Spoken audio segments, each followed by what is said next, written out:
Today what we're going to be doing is we're going to be taking white ribbon from anybody's white ribbon, and we're going to make it any color we want for our projects. We're going to be using Colorbox's line of fluid chalk and their pigment partners. You can alter ribbon using either fluid chalk or pigment, and the only other tool that you have to incorporate for doing this is an iron. The iron does not have to be a special iron, it just needs to be a hot, dry iron. First thing we're going to do is we're going to be taking that white ribbon and we're going to play with fluid chalk, which is a blended style of ink.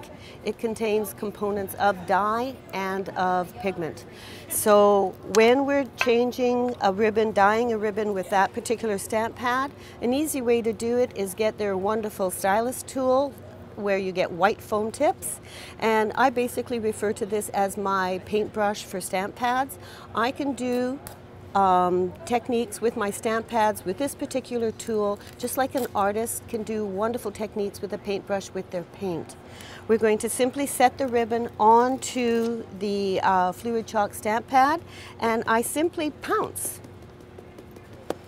picking up the ink and working it over top of the pad.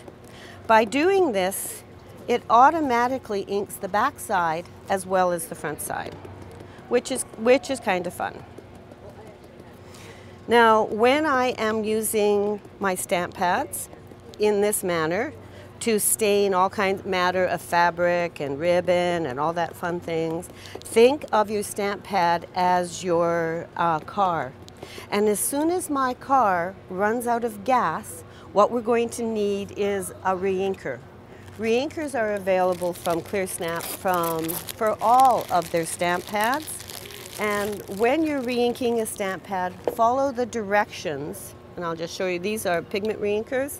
Follow the directions that are on the bottle. And therefore, once you have a re-inker with your stamp pad, you have the power to alter as much ribbon and as much paper and as much material as you can get your hands on.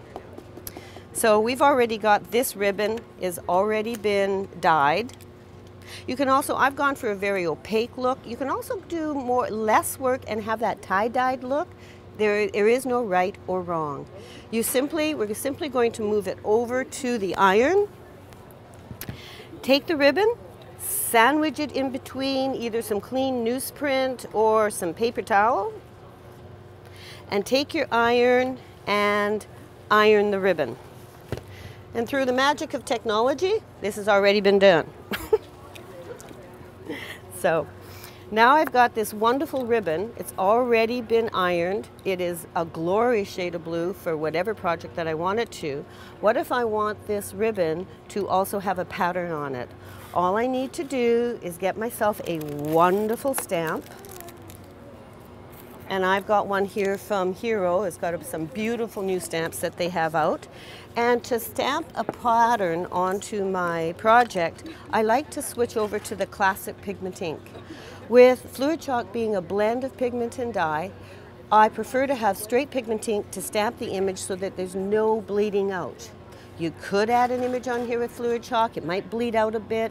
That's pretty cool. But for this one, I want it pretty pristine. So I'm going to use my classic pigment ink chestnut color, and I'm going to begin stamping the image on my ribbon. And this gives me, we've got kind of, I don't know, hopefully you can see this. It is a dark brown on this gorgeous blue. And it is absolutely, you can see I've achieved a lighter color. I'm going to show you one that was made yesterday. Of course, I applied less of the fluid chalk. But once you get your images stamped onto your ribbon, you simply are going to do the same thing. You're going to take it over to the iron and you're going to iron that so that you have a ribbon that is totally altered for your specific project. The beauty of this is endless.